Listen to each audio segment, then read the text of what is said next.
Good evening. Since 5 p.m., the board has been in closed session to consider the appointment, employment, compensation, discipline, performance, or dismissal of specific employees of the district or legal counsel for the district, collective negotiating matters between the public body and the employees or their representatives, litigation when an action against, affecting, or on behalf of the school board has been filed and is pending before a court or administrative tribunal, or when the school board finds an action as probable or imminent, in which case the basis for the finding shall be recorded and entered into the minutes of the closed meeting. The placement of individual students in special education programs and other matters relating to individual students, and self-evaluation, practices and procedures, or professional ethics when meeting with a representative of a statewide association of which the public body is a member. I will take a motion to come out of closed session. Second. A motion and a second have been heard. Please call the roll, Mrs. Patton. McMillan. Aye. Fitzgerald. Aye. Gerke. Aye. Wanke. Aye. Kelly Black. Aye. Cush. Aye. Kosminski. Oh, sorry. The motion passes. We are out of closed.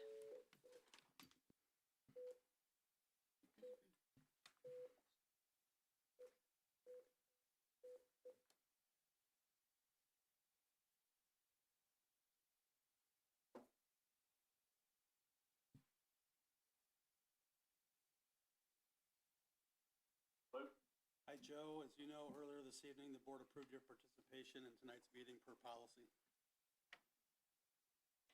Thank you. Welcome to our June 3rd, 2024 meeting. Our mission is to educate students to be self-directed learners, collaborative workers, complex thinkers, quality producers, and community contributors. Please call the roll, Mrs. Patton. Board members present this evening: Christine Gerke, Kristen Fitzgerald, Charles Cush, Joe Kosminski, Amanda McMillan, Melissa Kelly Black, and Donna Wanke. Please now join the board in the Pledge of Allegiance. I pledge allegiance to the flag of the United States of America and to the republic for which it stands, one nation, under God, indivisible, with liberty and justice for all. We have now reached the point in our agenda for good news. I do have some surprise good news for the board and the community. Naperville Community Unit School District 203 has been selected for funding for $1 million reserved for use in this program through the Environmental Protection Agency's 2023 Clean Bus Rebates Program. So Mike and Cindy are in the process of understanding exactly how that will get applied, whether it is for buses that you've already approved for purchase or for future purchases, and we'll keep the board updated on that.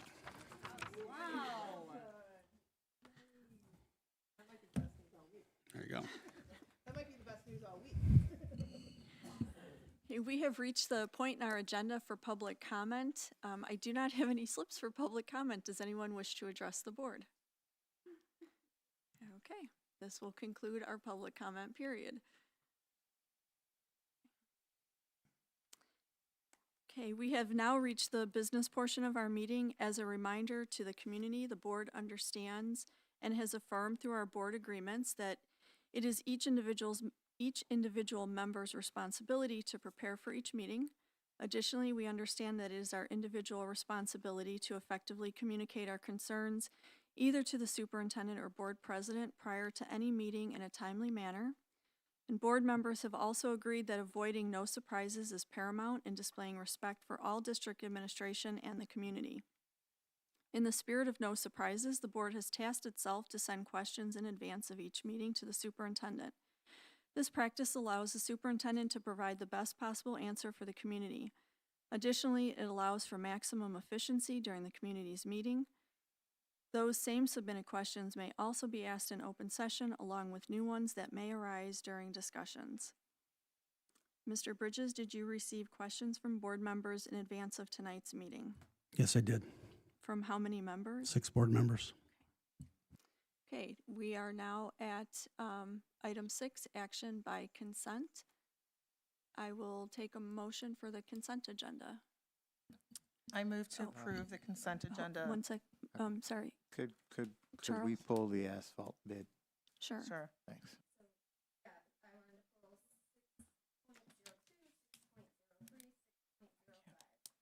235, got it.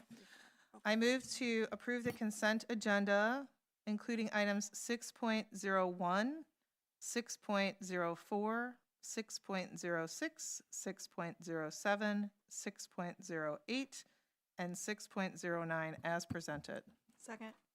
A motion and a second have been heard. Please call the roll, Mrs. Patton. Kelly Black, Aye. McMillan, Aye. Kosminski. Wanke, Aye. Kush, Aye. Gerke, Aye. Fitzgerald. Aye. The motion passes. Okay, item 6.02, the treasurer's bond.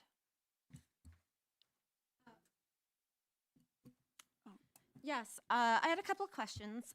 So, my first one was, how was the insurance group that we selected? What was that process? Mr. Francis.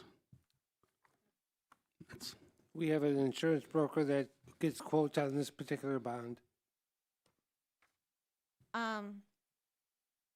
So who's the broker you use? Brian Feltus and Associates. So they went out and they got the different like rates and so forth. They did, yes. Okay. Do you ever provide that? Because I see that, like, what the different. It's kind of like when you do a bid for contracting. Do you ever provide those just in board documents of saying who we checked with and what the rates were? No, we've not done that in the past.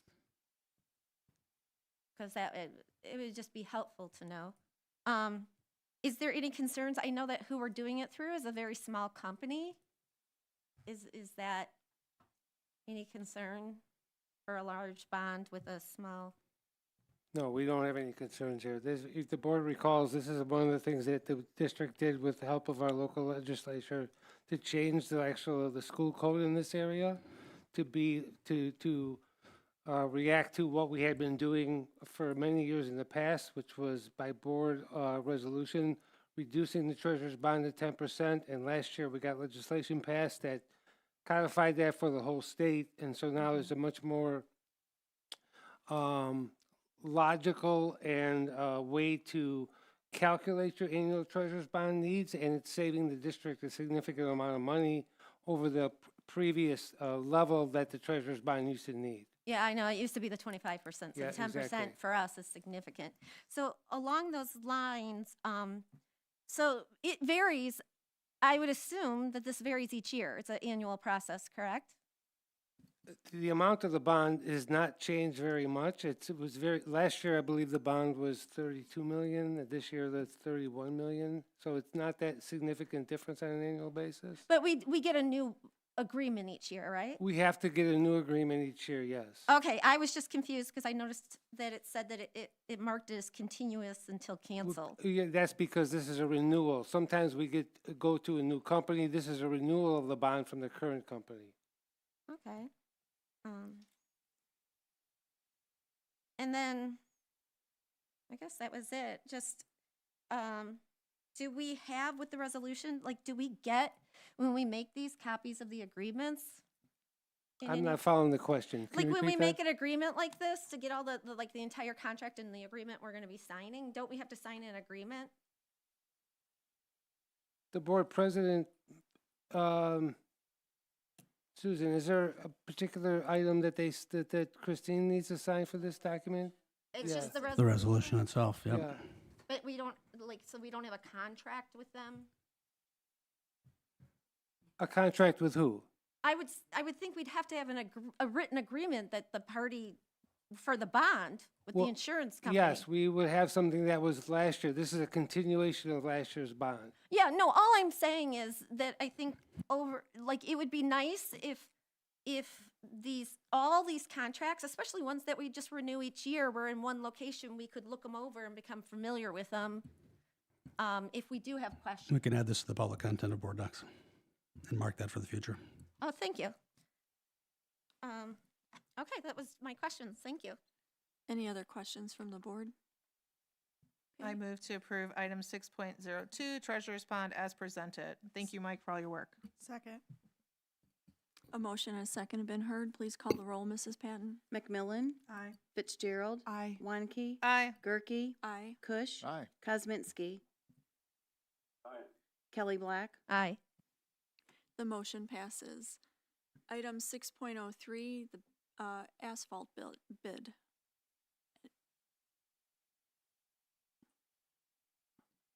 Charles. Yes.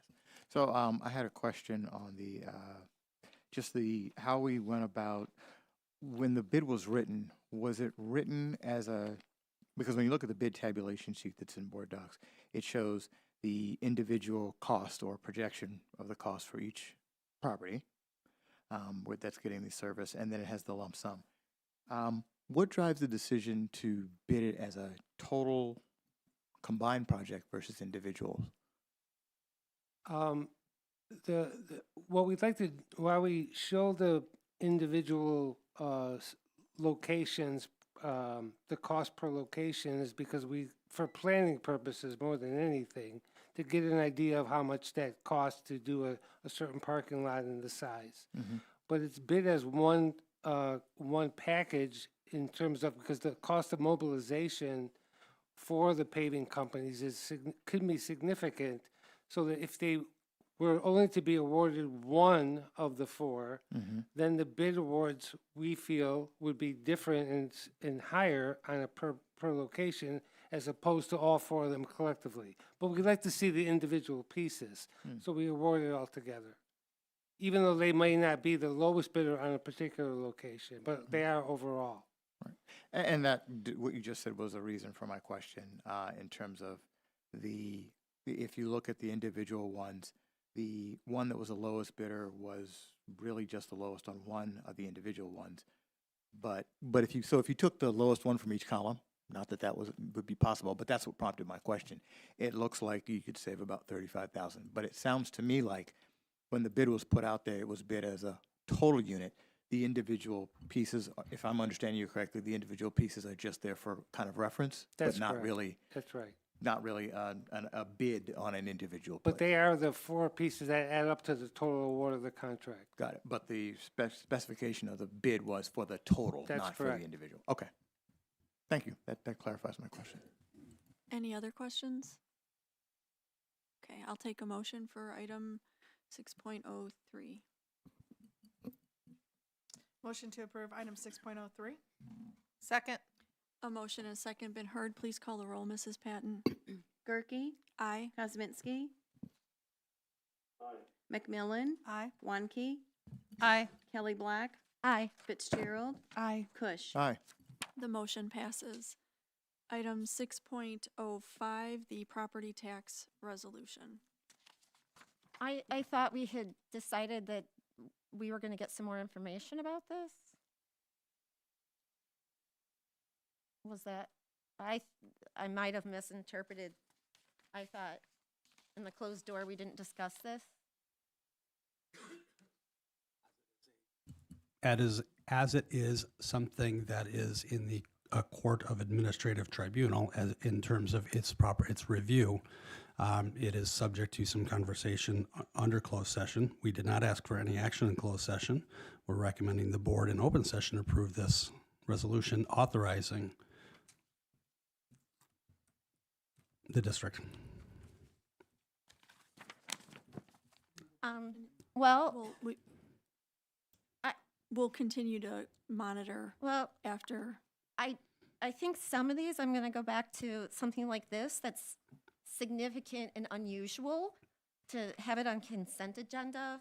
I think one of the advantages of being able, one of the things that I've kind of not complained about, but have found challenging is that things go to consent agenda or that there's not time to actually absorb them.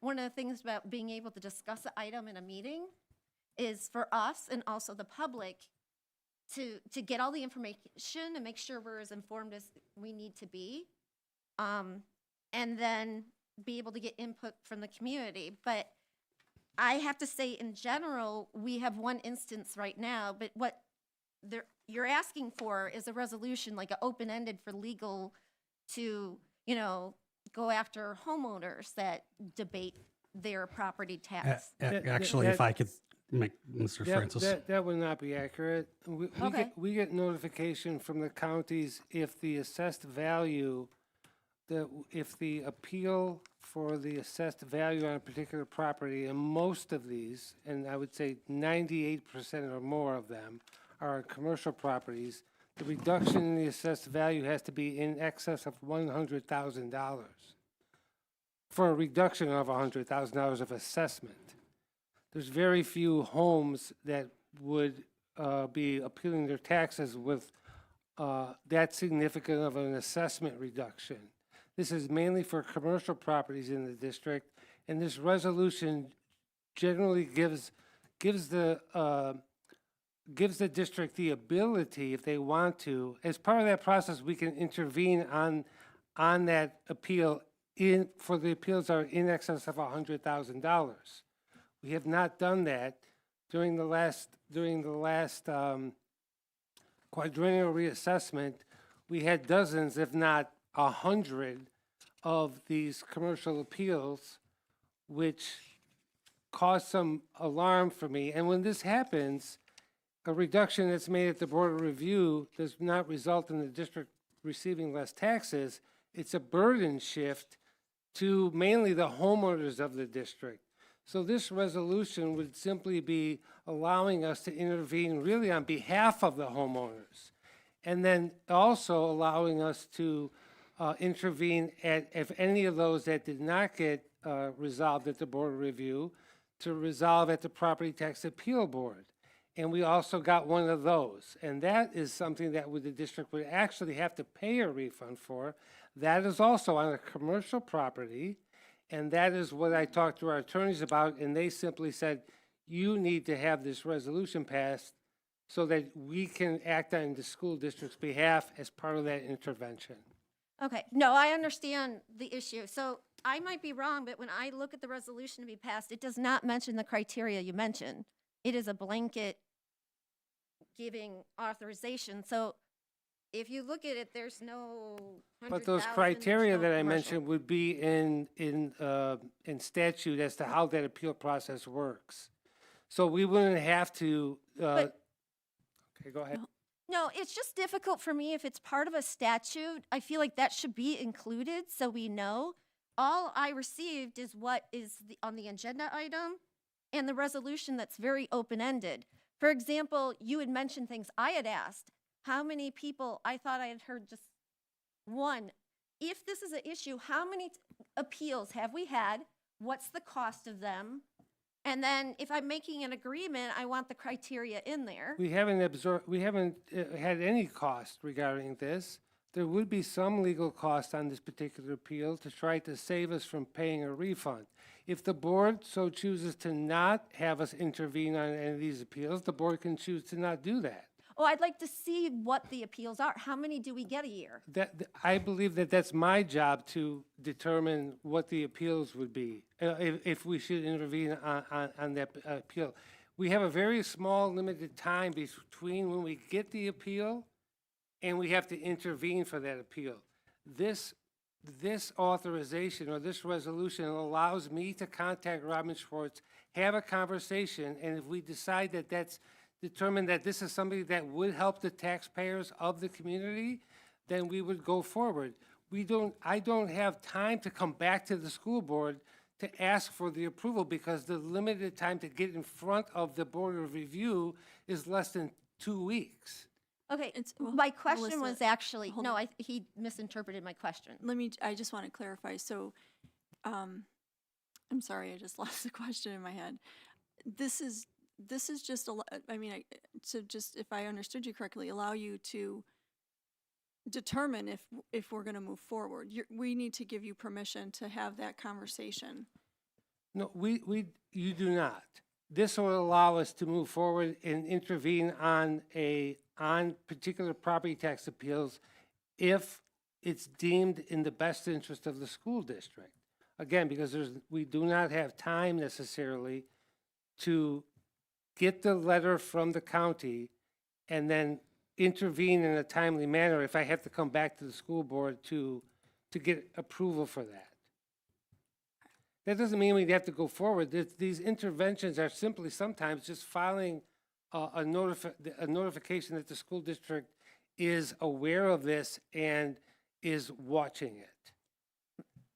My question was, how many of these, say, in the last year, how many of these did we have that were of concern? We did not intervene on any of the property tax appeals in the last year partly because we didn't have this authorization to do that. I guess I have issue with just giving a blanket without knowing how often is this happening, how much does the average case cost us, and just saying, I'm not given a lot of information to make this decision. I am not comfortable not knowing how many times in the past would we have used this. If there's a necessity, show me and go say, hey, in the past, these instances, we could have intervened and look, this is the amount of money, the offset, so I can make an informed decision. But I'm just given a very vague resolution that gives a lot of power without much information. And Okay. can So- we get more information to find this out? Like, how significant is this issue? How much would we save? Are there the parameters? I want to know that people, it's not just going to be. Mike, correct me if I'm wrong, it's about advocacy on behalf of the taxpayers, That's correct. essentially, because we'll get our assessment, but how it's distributed. And we would never intervene on behalf of a residential property. Then let's put it in there. Kristen, did you have a question?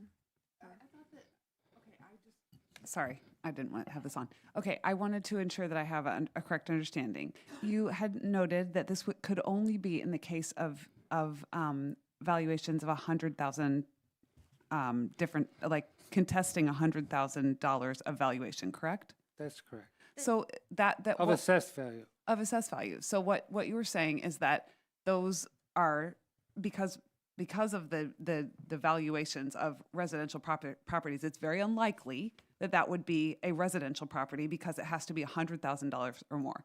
And, correct me if I'm wrong, in this situation, if there were these commercial valuations that were $100,000 more, unlike in the case of a property tax resolution with regard to individual residential taxpayer, where we just share the burden. And so if an individual is relieved of their tax, everybody else just gets a tiny bit more. In That's this correct. particular case, for the commercial, the district is then on the hook to pay it. And thus, Only because it's going to the Property Tax Appeals Board. It's going to the next level. right. And so in this particular case, you need a timely ability to contest that so that we don't have to put that $100,000 of tax appeal onto the actual residential taxpayers, That's correct.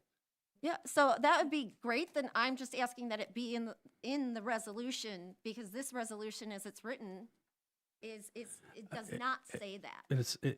But that's all covered within the law, correct? Yes, and we can certainly provide the board with some kind of summary report at the end of the cycle to show them how many, if we did intervene, either at the Board of Review or the Property Tax Appeal Board, what the before result, what they were asking for and what the result was, and how much we spent on legal, but I can't do that in advance. Yeah, There- well, well, I was just saying to go back and look at instances it may not have been. But if this is covered by a law, it would be very helpful if that information was provided so we knew the scope of what this was. Again, I don't want to agree It until was, it's actually. Melissa, background information was provided in the board questions that we got around 3 o'clock this afternoon. I've read that, and So, I mean, it's it does there. not say about, It does. Yeah, it says it it, outlines it. Yeah. but then it needs to be in the resolution or it's Does- non-binding. So is the resolution legal, This is a blanket resolution that Robin Schwartz uses with all their clients. We've made no changes to it. Okay. And there's many other school districts that utilize their firm or other firms to intervene when necessary or when appropriate in these particular cases. Okay. Are I- there other questions? for No, Donna? I'm ready Oh, to call Any the other question. questions? Okay. Donna. I move to approve item number 6.05, property tax resolution as presented. Second. A motion and a second have been heard. Please call the roll, Mrs. Patton. Fitzgerald, Aye. Wanke, Aye. Kelly Black, Nay. Kosminski. McMillan, Aye. Gerke, Aye. Kush. Aye. The motion passes. Item 7, communications, the superintendent staff school report. I have no report tonight. 7.02, president's report. The only thing I have is I sent an email, I believe, last night asking just for dates from board members regarding getting our self-evaluation scheduled. So just be on the lookout, and if you can respond, I would appreciate that. Item 7.03, Board of Education reports. Do I have any Board of Education reports based on something we've done in our official capacity? Okay. Item 7.04, board member assignments. Kristen? So in board docs, I just have a draft for 2024-25 of board assignments. I have worked to reflect the assignments that you've had previously, both with regard to adoptive schools as well as committees. I've also included our delegates in this assignment. So I included both the COSBA alternate, as we have suggested, and a COSBA delegate, as well as the ISB delegate, the delegate that we send to the ISB for the resolutions process in November as part of our committee assignments. So if you have any feedback, feel free to send it to me, and we will finalize these at our next board meeting. I think it's in there 2 times. Actually. Yeah, I was going to say, we were experiencing some sorry. outages. No, that's on us. There's some Yeah. experiencing some outages and challenges with board docs today, Yeah. so it probably got loaded twice. Yeah, So that's it's- okay. It's the same document. Okay. Yeah. Melissa? Yeah. Donna, I think, had her Oh, hand up. sorry, first. Donna. I just wanted to thank you because I've sat in your seat and done this role, and it's a lot of maneuvering to make sure that the schools are represented, and we're not representing the school that our students are actually at, and the committees are rotated and appropriately. So it's a lot of maneuvering, and I so appreciate your effort on that. Thank you. You're welcome. Melissa? Yeah, just, I guess, 2 comments. I did notice, like, there's a delegate. I would be, so for my own self, I'm one committee, then be a delegate. I would love to be, especially as a new board member and learning the ropes and learning how our school district operates. I would love to be on another committee for that to be considered. The other thing I had brought up at a previous meeting, and still, I had asked about forming a board committee for, community engagement. That we have some type of committee where right now my understanding is you're kind of selected to be a participant on some of the committees, where especially I talked about those groups where, those achievement gaps in some of those areas that we want to do better of doing a committee that, we talked about the MTSS process and all the others, and we talked about who's involved, and it's a widespread of people, but what the voice of those families, I think it's very important that those groups have a way to not only have a voice, but also understand the process. It's a very complicated, so to have a forum where people can go and get educated about these things from the district. Because if we leave it to individuals, these families have a lot on their plate. We all have a lot on our plate. But to be able to it's a lot easier to us to set up some kind of community board, have it available and have in another room childcare, so you could actually show up and have the time to do it. Because a lot of these families are already dealing with extra challenges. So the IEP process, yes, we give them the guidelines, their rights, but, they come from, this is a matter to me of respecting diversity and equity, that we all come from different places, and this is an opportunity to show that we want to communicate and hear the voice of the people versus just surveys, and that we reach out to these specifically vulnerable groups. So I would ask that we put an agenda item or have that discussion about forming a committee, that you could go through the MTSS process and describe it to the parents. Let them ask questions. Let them give some feedback that we could give to the district and say, hey, this is what we heard. And, you know, this might help them in their decision-making process. Okay, thanks for the suggestions. Do you have a timeline for feedback? For, Nope. no? It will be finalized next board meeting. Okay, thanks again for doing that. Okay, item 8, discussion without action. As a reminder to all board members, I'll recognize each individual to ask questions or comments, and as per our board agreements, we share time with other members. If you ask a question, please identify if you sent it ahead. After each person has had a turn, we will go back around if necessary, and it is not in order to interject unless you have been recognized. Item 8.01, the 2024-2025 budget workshop. Okay, this evening will be the third meeting that the Board of Education has had workshop in regard to the proposed tentative budget for the 24-25 school year. The budget was presented to the Board of Education on May 6th, a discussion without action on May 20th as part of budget workshop, and then also this evening. I will note that all questions received prior to tonight's meeting have been posted in board docs for the community's review as well. Additional questions were received today. We will add to that document and post in advance of the June 17th Board of Education meeting. I'll note that on June 17th, we'll also hold public hearings in regard to the tentative budget and then also the amended budget from the current year. Mike, any new information to share with the board? No, we're still making some tweaks between line items, but overall the budget, we're the anticipating bringing no changes overall in 2 weeks. Okay, you have to answer any new questions. Questions from the board? Donna? Thank you, Mike, for all your work on the budget. Thank you also for answering all of my questions. I appreciate that. The question that I still have is on page 4 of the budget, the other budget initiatives.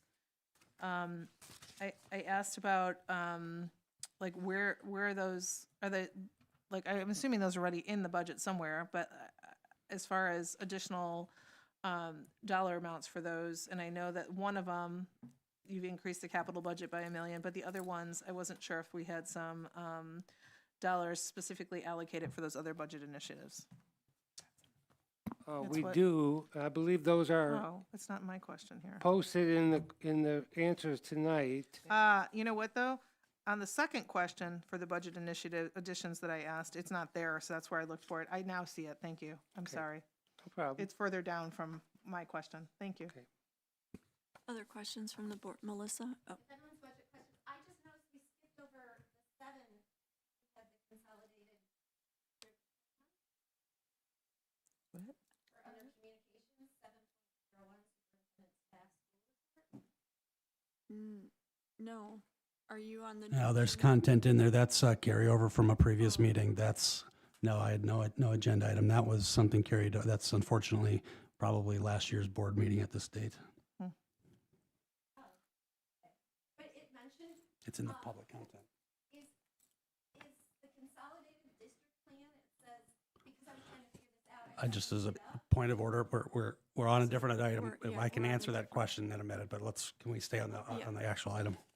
Other budget questions? Kristen?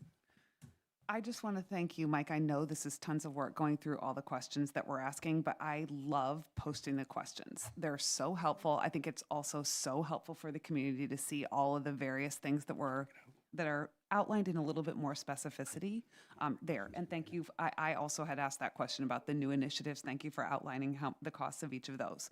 I had also submitted an additional question for this meeting, and I believe you answered it, but I want to make sure. So with regard to the, I had heard a question about the per diem for the individual student athletes when they go only to a state championship. I think sometimes when they're at their contest throughout the year, they collect for that, and that's funded through Allied. But with regard to state championships only, I believe that there's a $25 per diem.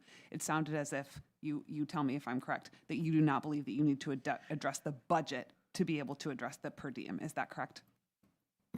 That's correct. We typically address per diems, like these types of things outside of the budget. I mean, it's, obviously, the budget is affected, but it's a very small amount, whatever we change, and that we can address any changes to the per diem amount at some other time. Thank you. So we will be able to address that and ensure Yes. that we have enough, let our coaches and sponsors have enough money to be able to fund the students for 3 days. I mean, three meals in a day. Thank you. Other budget questions? Okay, we'll keep submitting questions until the next meeting. Yeah, then if we can, then in terms of agenda item 7.01, there should have been no information posted there. That was likely a carryover from last year's meeting on this date. Typically, the agenda gets moved forward, and as I indicated to you today, board docs had some issues. I don't have the information in front of me right now, but if you have questions, we can come back at another time. But again, this no, would have I been just, action reported at last year's meeting. no, it actually, it worked out well for me because I wasn't aware of this. Where would I have access to the consolidated district plan? You could go back to the first June meeting of 23, and it'll still be there on board docs. But it's not accessible. It says something about signing in and being able to get it, the information. You should just be able to sign into board docs. And Again, I wasn't prepared to discuss this. I will go back and look, and then whatever is publicly available, I'll make available. Okay, thank you. Okay, item 8.02, the second reading of policy 7.240, co-curricular code of participation. Okay, in accordance with our board policy 7240, we went through a process led by Dr. Shayla Holland, as well as us, that included school personnel, administrators, and coaches, as well as student athletes and parents and activity student participants and activity parents to review this policy. At the direction of the board, we went back for some revisions. Dr. Holland, do you have any information, presentation to share, or comments prior to questions from the board? The only thing I'll share is that we listened to the feedback provided, recognizing that this is a complicated matter, and work with our legal counsel to come up with an additional draft to address some of the concerns that were raised. Happy to answer additional questions. I know Joe has a question, so I'm going to start with him first. Go ahead, Joe. Yeah, thank you for making the updates and including the press policy as well for 7.240. I do like the more streamlined policy that's in there now, referencing 7.180 and 7.190 instead of doing the whole list again. But I was looking at the press policy, and there were kind of three big points that were drawn out in it, and 1 and 3 are in 240 right now. The second one is emphasize that hazing and bullying activities are strictly prohibited. This is called out in 7.190, but since the press policy called it out specifically in this policy, I wonder if we can add just a line back in that kind of re-emphasizes that hazing and bullying activities are strictly prohibited. I think it ties in very, very much with this policy, and adding that sentence I think wouldn't hurt.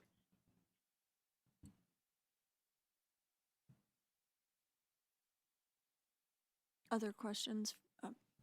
Kristen? Donna can Go ahead, Donna.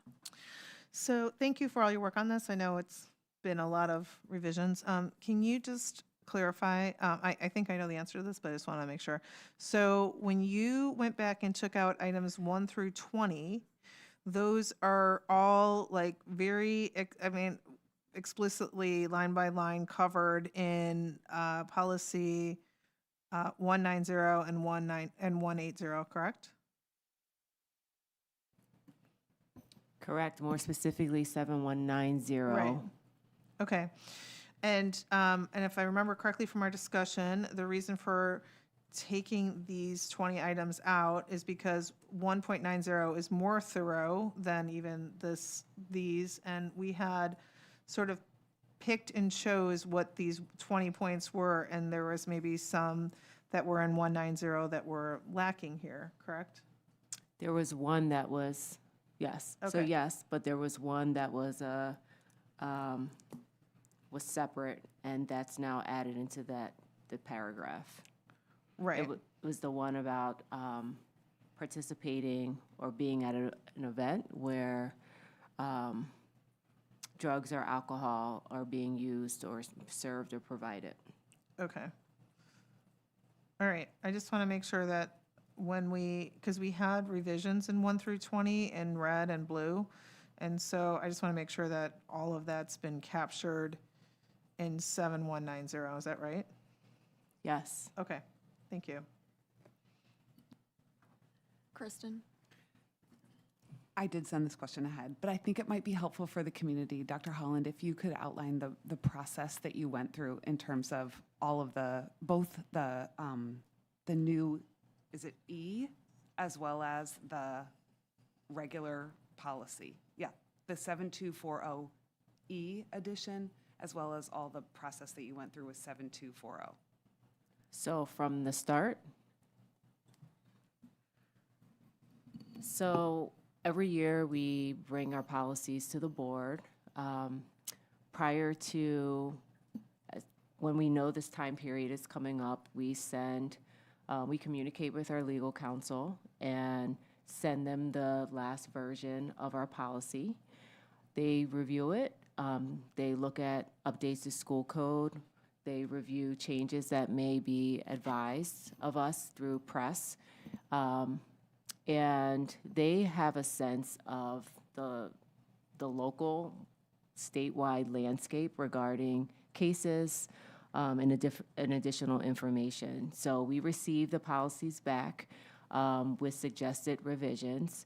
I meet with our legal counsel to review them line by line to better understand some of the changes. Some of the questions that come up here are also questions that I have, specifically why these changes. Is there something that we're unaware of? And so our legal counsel provides that information. I meet with our, for this specific one, but it's the same process for 7190 and 7180. I meet with our deans of student activities and our athletic directors and review line by line all of the changes, and we discuss them. Sometimes there are additional suggestions and some back and forth between things that we notice or know we need to prioritize. And I consult with our legal counsel, and we eventually end up with a draft that's prepped for the committee meetings. And so for the committee meetings, I work with the activities directors or deans of student activities and our athletic directors. And we identify sponsors that are representative of many different groups. We identify coaches, student athletes who may have experienced the application of the code and some who haven't. We try to have a representative group just to have different insights. We want the feedback of students who have been impacted, and we also want the feedback of students who may or may not know about it as well to get pretty clear and transparent feedback. We always invite the family and caregivers or parents and caregivers of students we invite, as well as additional parents and caregivers who may have reached out at various times asking to participate on a committee or who just want to provide some feedback. We try to make sure that our committee is representative of our student body and our families. So they're invited through a process, as well as our board members. We also invite, so I mentioned coaches, sponsors. We have representation from the elementary level, and we also have representation from the junior high school level. And we invite all of the stakeholders to give us feedback during a committee meeting. Our committee meetings are in person. They're here during the day, and we also have a virtual option for families who may not be able to attend in person. And the meetings are facilitated by our deans of student activities, one from Naperville. Well, we have a dean of student activities and an athletic director. One's from Central, one's from North, and then I also assist. We also invite our legal counsel to the meetings as well, just in case questions come up or there are nuances and maybe some of the questions that we have regarding the why behind some of the changes. So we engage that process and collect feedback and insights from those meetings. I take that back. I meet again with our legal counsel. I also follow up with the facilitators to see what they thought about the meeting. And we prep the documents for the board committee meeting or the board meetings. So we shared this information with our board. As you know, we got feedback. I also should mention that I have standing meetings with our principals, so this information comes back to them as well as their entire admin teams. Everyone who facilitates also brings that information back for their admin teams, but I can confirm that when I meet with the principals. And so we prep this information, brought it to the board for feedback. I take that feedback, I meet again with our legal counsel. I also let the facilitators know what we discussed and work through another draft. We do not reconvene the committees after thinking about the timing, after the board gives feedback. But I do at least try to make sure that the people working more closely with our students see what we're planning and discussing and bring that back to the board. I did meet with our deans prior to today just to talk through specific action steps for implementation and changes regarding the communication with our families, with our parents and caregivers, and improving our communication with our students, and not just them receiving the information, but having time to wrestle with it and understand, to provide scenarios and have them go back to the content in the book. So almost like lesson planning around it, because part of the feedback has been that we need to improve our stakeholders' knowledge of the policies, and actually at the point of fully understanding the impact of what the language states rather than just signing off in the student handbook. So we actually develop specific plans for that to be implemented next year. One thing that we did discuss in that meeting was the fact that when we have so many student activities, students start and stop student activities throughout the entire year. And sometimes they go between activities and then their sport and then back to a new activity. It's harder to guarantee that they have this information if they're in and out of different clubs, because that would require the sponsor to share this information every time they meet, because there's likely going to be someone new. So we are prioritizing a review of all our policies with every single student in our homeroom spaces. We'll have teleprompters as well all over the building, just reminders. We're creating a series of videos, a range of different ways for our students, whether they're involved or not, to have this information, so we're not relying on whether they come to the first meeting or not. It's more formalized for our teams, but there's still an opportunity to do that because they have the beginning of the year team meetings where they're rostered. But we still realize that we need to do a better job there, so we're planning that as well. In terms of the restorative planning, last year's meeting, as you know, our district has done a lot of work to really shift our lens in our proactive approach to behavior as well as our responses to behavior. And part of the feedback in the committee last year was that our co-curricular code doesn't align with the values that we're stating district-wide.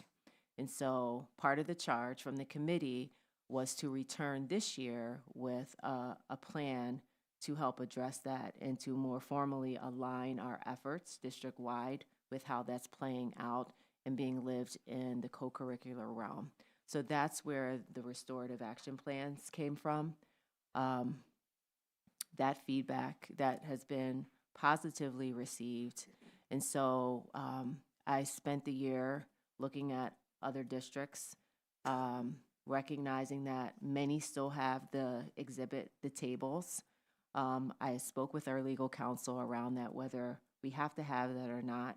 I found out that that's also a remnant of SB 100. But it's not required since co-curricular activities are voluntary. It has not been something that's been required to be removed from the co-curricular code, but it has been, districts can have black and white tables like that for 7190. So that's the distinction that I was told regarding that. Either way, in meeting with the activities directors and the deans of student activities, part of the discussion was the fact that many students do not repeat violations when it comes to the co-curricular code. There's very few students. Usually it's a one-time mistake and they learn from that. And so the co-curricular or the restorative plan is specifically targeting students who have one violation, giving them an opportunity, a more formalized opportunity to learn from that experience and to decrease the amount of contests or events that they have to miss by going through a restorative process that's also aligned with what we provide for all of our students through 7190. So our legal counsel gave feedback on the plans. She thought it was a great model for other districts to consider as well, and is hopeful and likes the alignment, especially because it directly aligns with SB 100 language and a more proactive and responsive way to respond. So I met with our deans of student activities and our athletic directors to go through that to continuously review that. They asked questions, it was updated, went back to legal counsel, and we prepped that for the committee to present during this year. I think I'm done. I think that was wonderful for you to outline that whole process. I know I'd sent it ahead and you did it printed, but I just, for the community to understand all the work that you went in, and having been a participant as a sub last time for the one on restorative justice, I loved the dialogue that we had in that previous one where we talked about sort of the concepts, but then that whole entire process you went through this year to look at best practices, to understand the history, and to really try to make our discipline and co-curricular coexist with the same spirit.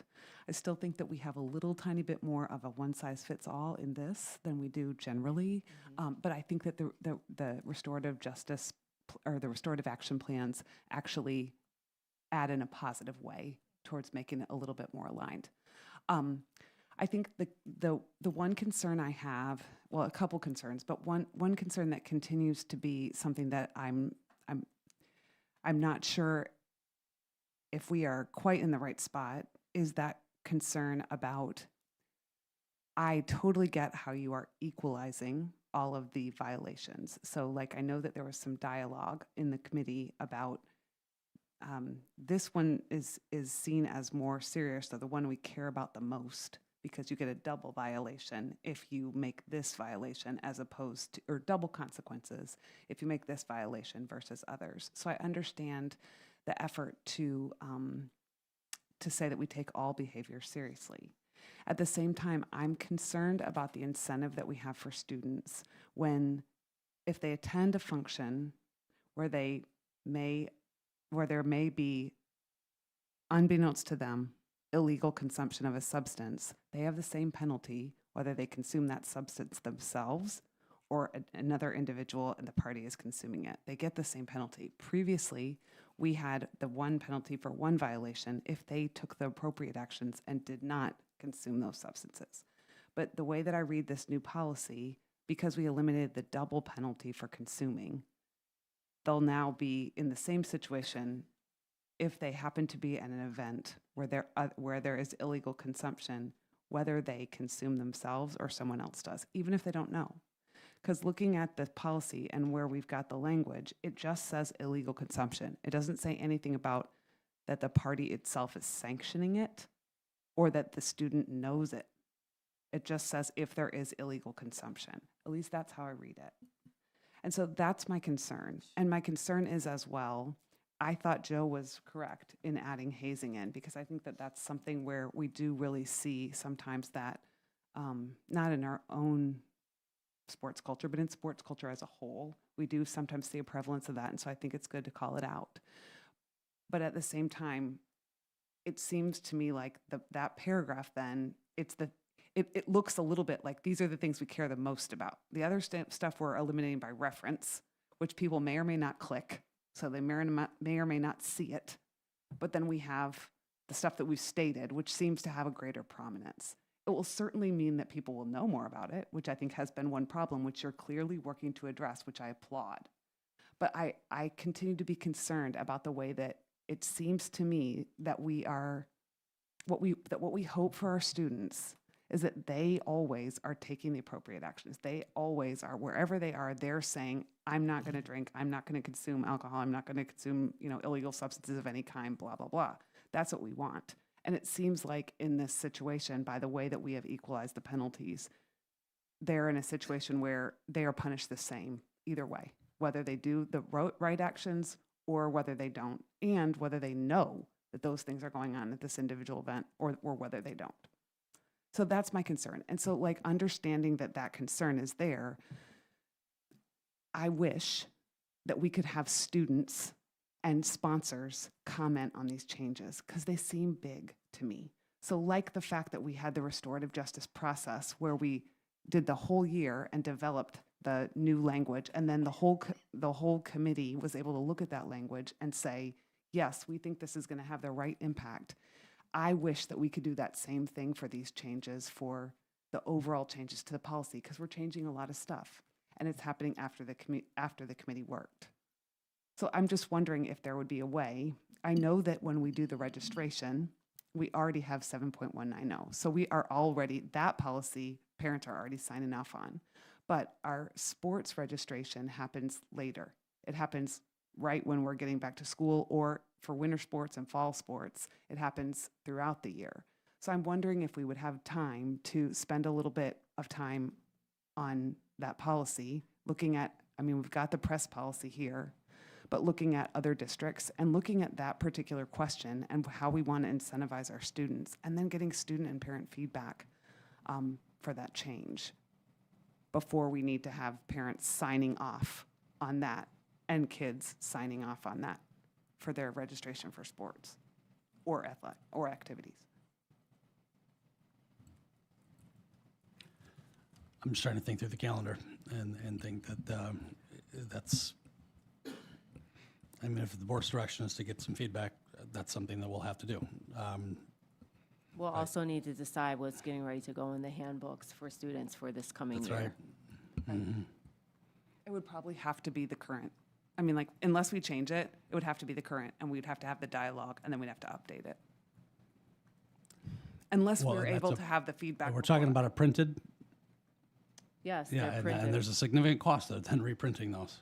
Well, you also, in addition to the handbook, when you register for a sport or activity online, you also acknowledge the policy. So all of your sports meetings that happen, or your activities meetings, those happen during the year, and you do the registration as you continue to go forward. So if I'm paying my fee, I check off their health as well as those policies, and they have to as well. I recognize that this is not ideal. I really liked the fact that with the big change with the restorative justice, we got the feedback from the committee, and we went through a process of ourselves, and then we got feedback, and then we went forward with the changes.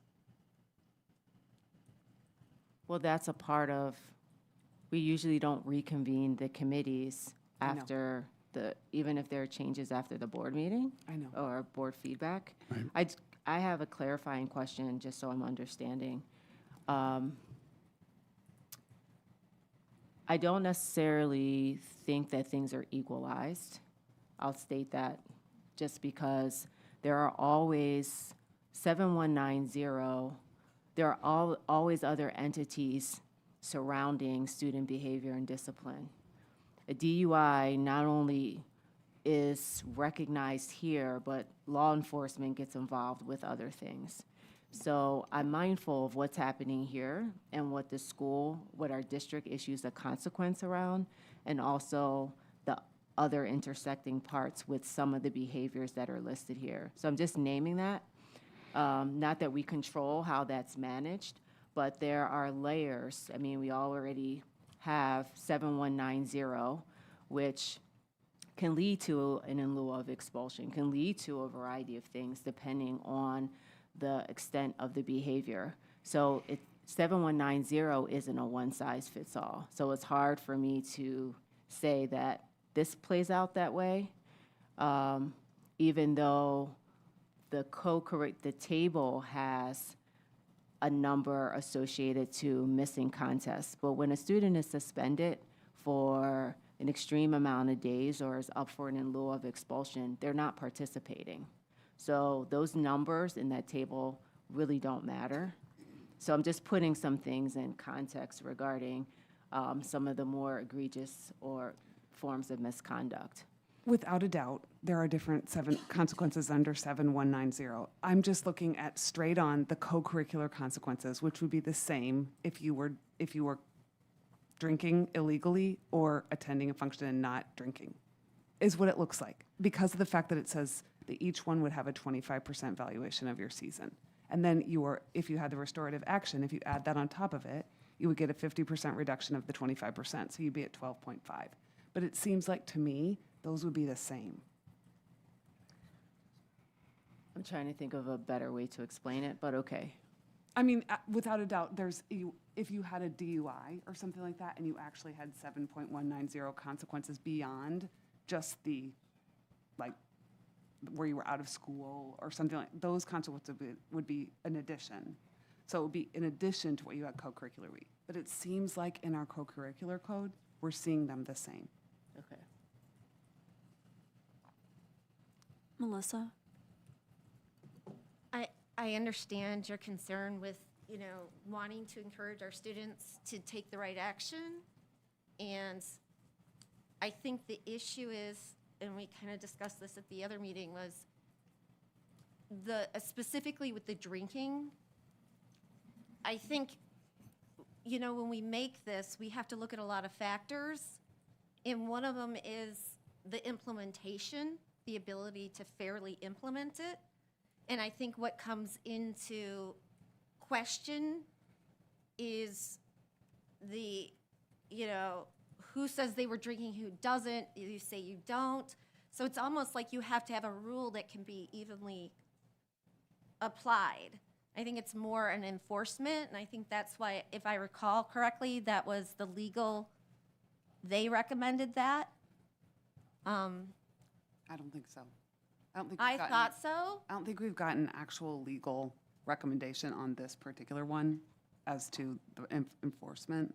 Was that enforcement of the drinking, whether you're participating or not, did we get a recommendation or any suggestions from the legal? This is a board-created clause in here.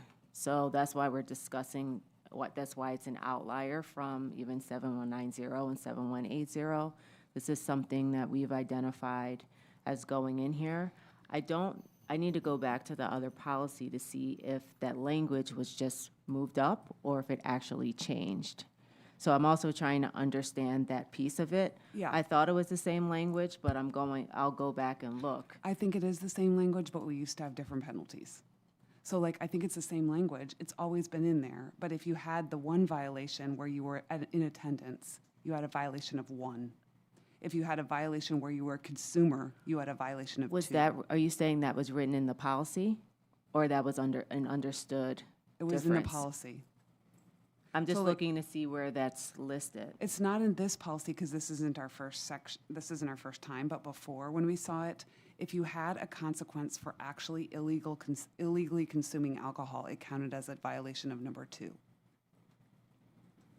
Is it is it in one of the crossed out areas? Because all the language is still here. It's in the previous policy when we had the previous policy come before us. So we didn't have it last week, so it was the meeting 2 meetings ago. So it would be May 6th. Which policy are you referring to? Co-curricular. In the policy itself? The policy's Maybe here. it was in the table, and we took it out of the table. Hold on, let me check.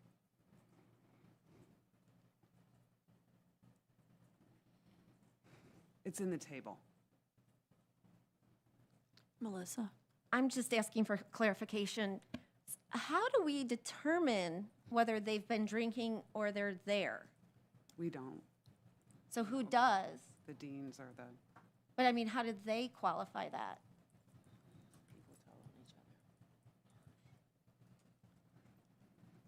Because that would be important to know.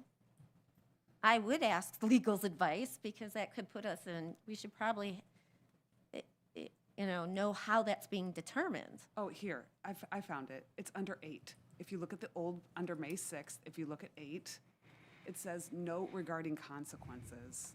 And it's with regard to alcoholic beverage. If they're impaired by an alcoholic beverage, or if they use an alcoholic beverage, on the first offense, they got a second offense consequence. And that was the language that we crossed out. And so what it used to be is if you were number 7, where you attended and you did not consume, then it was that same language. But then if you were in number 8, where you were impaired or consumed, you had a secondary consequence.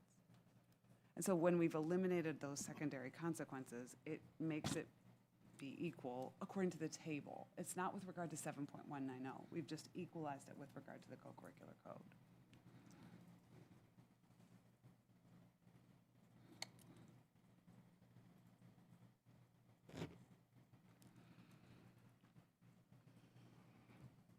I'll need to go back to and look specifically because there is still some of that language in the policy that's currently posted. So, but you're saying it's in the table. No, actually, I found it in the actual policy from May 6th. Okay. Previously in the policy, it included, when you looked at the, where you have it all listed out, in the co-curricular code, as a note under number 8, which was the use or being impaired by alcohol or drugs. It said a note regarding consequences on the first offense of the code for an offense described in paragraph 8. It carries a second offense consequence. So basically, like, they're all on the list of violations, but if you were, going back to our example of an individual who's at an event, if you were at the event and you didn't consume, you got 1 penalty, and you got the second consequence penalty if you did consume. But since we took that out, then they're the same under the co-curricular code. Okay. Other questions from the board? I have a Oh. question from, well, let's see the questions are done, so that I understand next steps. Donna? I want to go back to Joe's question. Joe, were you proposing that number 12 on hazing be put back in? Or which, because there's a number of, there's like, from the 1 through 20, there are items like 12 is on hazing, but then there's 13 has harassment, 16 is bullying, cyberbullying, 17 and 18 also have that. Was it 12 that you were proposing that we put back in? I'm not even saying we have to add one of those back in, just kind of in the paragraph. I think what the press policy does is it lists 3 very important things.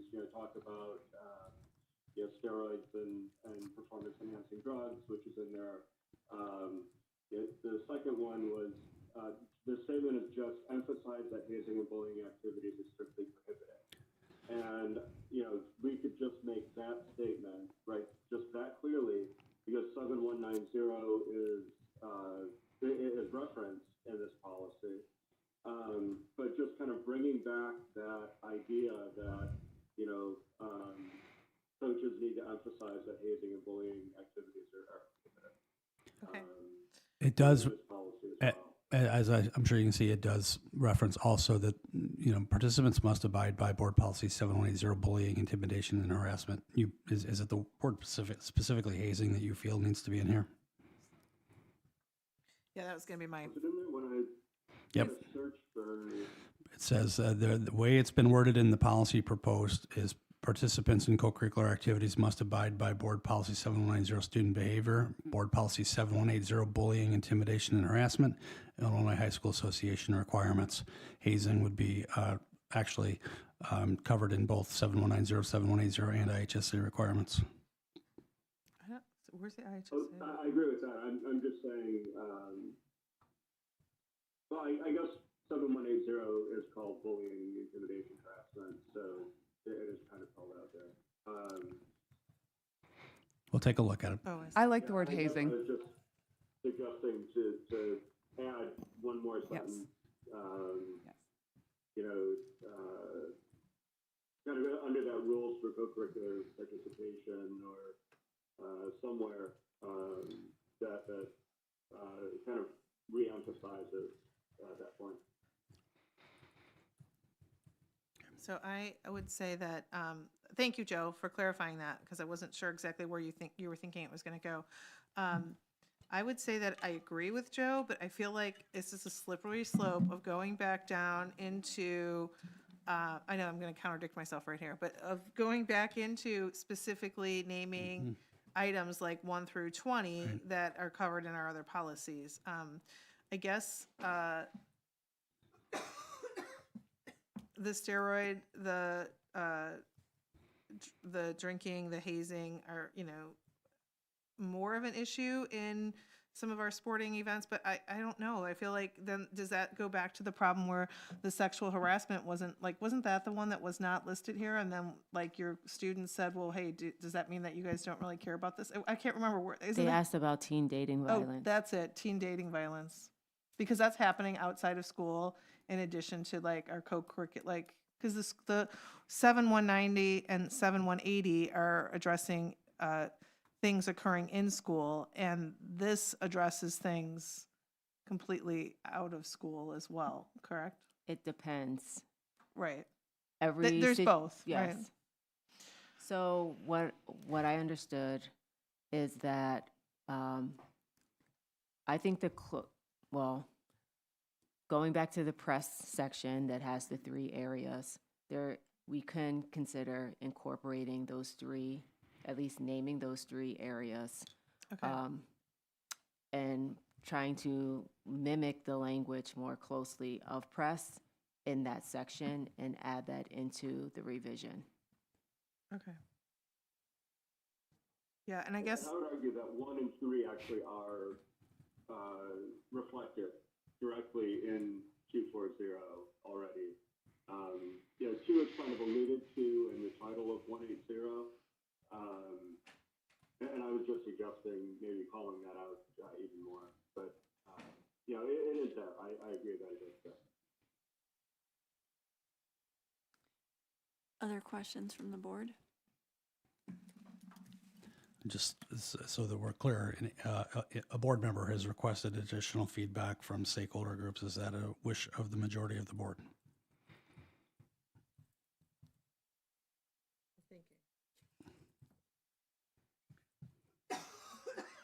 Well, I think she's going to go back and look at some of the language, but maybe you could look back and see if there's a way that could be accommodated without putting you overly under duress. I can just tell you from scheduling this to go for action and then meet printing deadlines for the June 17th board meeting. It's going to be really difficult in terms of I guess Dr. Holland and I can talk, but like I said, if it's a direction from the board, we'll figure out a way to do it. And that's why I'm asking, is it a direction from the board? What would the board wish? I have a question. Can we go forward with this policy and then adding the hazing piece in, and then look at what she was going to look at, and then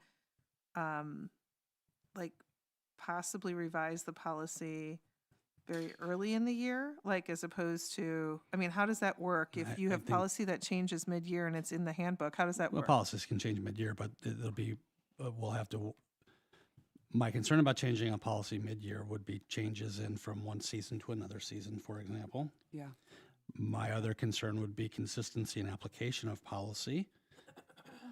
Although we may attempt to communicate very well any change of policy mid-year, it's likely to be missed by somebody or the wrong one referred to.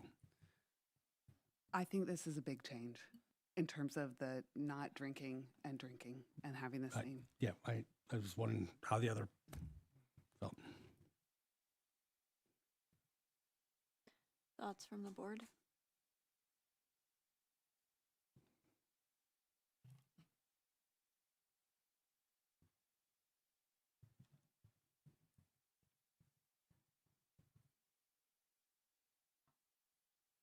We'll take a look at the policy, look at some of the changes recommended, and see if there is some sort of at least informal feedback that we can receive from some members who would be impacted by this. Coaches, something like that. Donna? These. Can we, if we pass the policy, even if we don't, can we have discussions earlier in the year in regards to this before we get to this point again? Just so that we have more time for feedback then? I mean, We followed the same timeline we typically do for this one Yeah. at this time, and so if it's the desire, we'll look to schedule a little bit earlier, but okay. And see, I totally hear your point about changing mid-year. So it seems like the best time for it would be like while we're doing our summer activities camps with our sponsors and our athletes or something like that before we start the year. So as we're entering, I mean, it's ideal to have it right now, but if we were to gain additional feedback, it seems like it would be better to have the feedback as a part of that summer activities process and then go forward for the year with the whole entire year the same. So I disagree with that. Okay. The people who are involved do not all of them work 12 months. that's right. Oh, okay. We have staff members, sponsors. We will miss stakeholders by doing anything over the summer. Okay. Additionally, I think it's going to be important. I know there's an assumption that this plays out in a one-size-fits-all. There are situations that come up during the school year where, and it is tricky to determine who's doing what at a party. Unfortunately, it ends up through an investigation. There are some things known and some things that we'll never know. But I will say, knowing firsthand, that our principals and our deans really consider the information that they do have and determine the extent to which someone is involved in something. Because even though being there or not being there may seem one way, there are a variety of circumstances that happen throughout a year. Ones that we may predict and ones that, well, they were around in a different way than maybe one may assume, but had no idea. There's a range of things that happen. And with all discipline, there is a level of discernment that has to be exercised based on the information collected. So I just want to share that. And knowing how this plays out and how it's lived, I know how it reads, but I also know that there are a variety of circumstances that come up that require some additional information and discretion used. Well, I recommend that we make the edits that have been proposed in terms of some of the things about some of the language.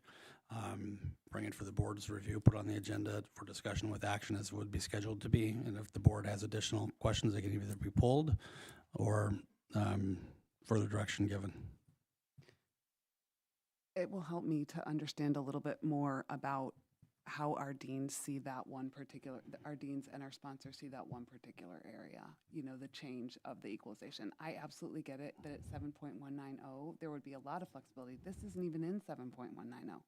That provision is the only thing that sat outside 7190, which is why it has to be added in black writing, because it wasn't in 7.190. And so I get it that there will be a difference in how it would be seen there. It's just a question of the co-curricular code and how it says. And the flexibility, I totally understand. That isn't apparent in the policy either. It doesn't show that. It just shows the violations with the 6 and now with the addition, cutting it in half. But it seems like it's... Do you have a recommendation on how your concern can be addressed. Because I'm just trying to think, we can keep going back and forth with different drafts and it still not be to your liking. So do you have a preference in how that's addressed? I think there should not be the same penalty for an individual who attends a function who may not even understand the consequences. I mean, may not even understand the actions of others. And they themselves have taken no illegal action. So like you can be at a function and there can be individuals at that function who are consuming something illegal that you are unaware of. It doesn't say in this policy that it has to be being served or being like sanctioned in any way. Someone can be consuming something that you're not aware of. You're doing nothing. That's the person we want. We want that person to be at a function and not doing anything and being upstanding and being a good role model. And so it concerns me that there would be a penalty for that student that is equal to a student who is making a different choice. So I just don't think those penalties should be the same. I understand, and it's hard to tell what kids know and don't know. So that's why the way this is lived, they're asked to leave, or if there's any, there are red Solo cups to leave the party, or don't place yourself in those situations. It is very hard, and so I'm listening to you, but I also know that part of the challenge is determining anyone in that room can say that they didn't know, and then you have to find evidence around that. So it is challenging. Amanda? I just want to say, like, after listening to, like, you know, all sides of this, I can definitely understand, you know, kind of where you're coming from, Kristen, but I feel like that's also a slippery slope. I tend to lean more towards what Dr. Holland is stating in regards to just kind of being a little bit more cut and dry about that, and, you know, and that's where I'm leaning towards leaving the policy the way it is written in regards to that, and because otherwise, like, where do we kind of stop with that, right? You know, I want to trust the investigation process. But you understand that we aren't leaving it as is. We are making a change. Previously, it would have had a different penalty. So we aren't leaving it as is. This new policy proposes to equalize those penalties.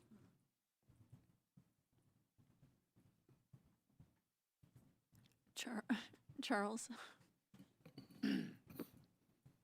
But to piggyback a little bit on what Amanda was saying and having processed through this, because I know we were all kind of like,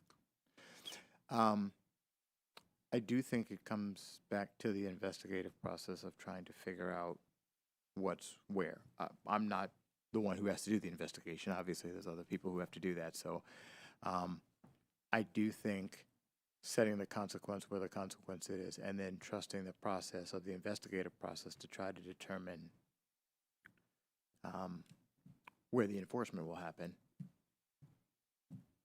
I think it's kind of, I'd rather the policy be more strict than less strict, if that makes sense. And it seems like this is a more strict version, the way it's being rewritten, correct?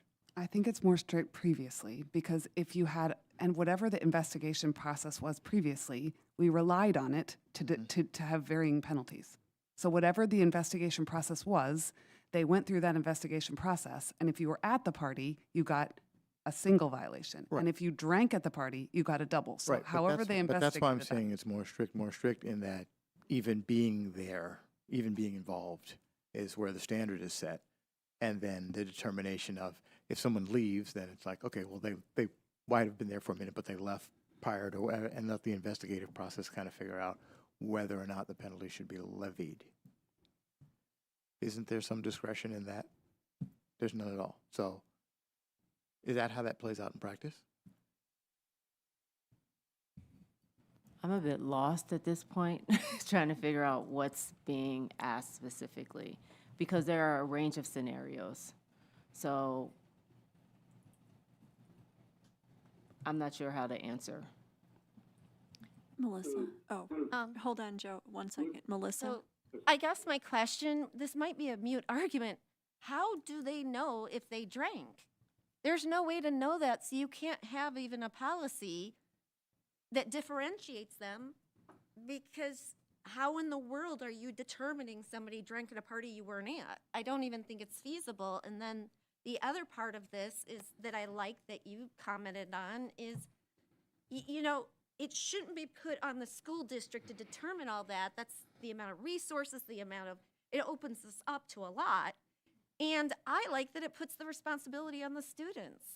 That you kind of, and I think that's kind of how life is. Like, we have to teach our kids that, of like, that skill of, if you're with people that are doing things they shouldn't be doing and can get in big trouble, you need to know that you need to leave, because you will be held responsible just like everyone else. So, but I just don't see that we could even that we could differentiate them, because there's no way to know if somebody's drinking. Joe, go ahead. Yeah, I was just kind of wondering, under the rules for co-curricular participation, it says the school administration is authorized to discipline students. I wonder if we can just add kind of a phrase in there. The school administration is authorized to investigate violations of these policies and to discipline students for gross disobedience, misconduct, right? And then in that investigation piece is where they try to, get the facts of where everybody was, right? Was somebody doing something in some, room upstairs and nobody else at the party knew about it? So I think that investigation piece might be what's missing in this policy. Kind of what you said happens, but it isn't actually spelled out. Joe, I had some similar thoughts. There's another statement further down about consequences for misconduct will be reviewed and issued in collaboration with the deans of student activities, athletic directors, and/or the principal. Maybe we can play with some of that language and capture the spirit of what's being discussed. Yeah, like some kind of safe harbor for not knowing, something like that. Ignorance is not an excuse for the It law. just- it just- Attendance at a party where an underage party where alcohol is being served, is also against the law. And so I understand, and I agree with exactly the spirit of what you're saying, but I want to make sure we have policy that doesn't paint us into a corner or cause problems for us too. So we will work on some language, get definitely legal feedback. And then I'm sure Dr. Holland, in conversation with her high school admin, will have additional thoughts. Okay. Thank you. Item 9, discussion without action. 9.01, consideration of Board of Education expenses. Board of Education With action. Board of Education Policy 2185 requires the board members' expenses to be approved at a board meeting by roll call vote. Board expenses from the May 20th board meeting are presented. Recommend you approve as presented. I move to approve item 9.01, consideration for Board of Education expenses as presented. Second. A motion and a second have been heard. Please call the roll, Mrs. Patton. Warnke, Aye. McMillan, Aye. Fitzgerald, Aye. Kosminski, Aye. Gerke, Aye. Kush, Aye. Kelly Black. Aye. Motion passes. Item 10, old business. We do not have any old business. Item 11, new business. We do not have any new business. Item 12, upcoming events, the schedule of events. The next Board of Education meeting is Monday, June 17th. I'll just note for the board, in preparation of that meeting, there will be 3 brief public hearings regarding 3 different items prior to the start of the meeting. The tentative budget, amended budget, as well as the e-learning plan, which will be presented at that time. Okay, at this time, I will entertain a motion to go back into closed session for, let me get there, Personnel. for the appointment, employment, compensation, discipline, performance, or dismissal of specific employees of the district or legal counsel for the district. I want to assure the community that the board will take no action in closed session, but will simply adjourn at the conclusion of our closed session discussion. I will take a motion now. So moved. Second. Okay, a motion and a second. Can you call the roll, Mrs. Patton? Kush, Aye. McMillan, Aye. Kelly Black, Nay. Fitzgerald, Aye. Kuzminski, Aye. Gerke, Aye. One-Key. The motion passes. We are now enclosed. Good night, everyone. Fly back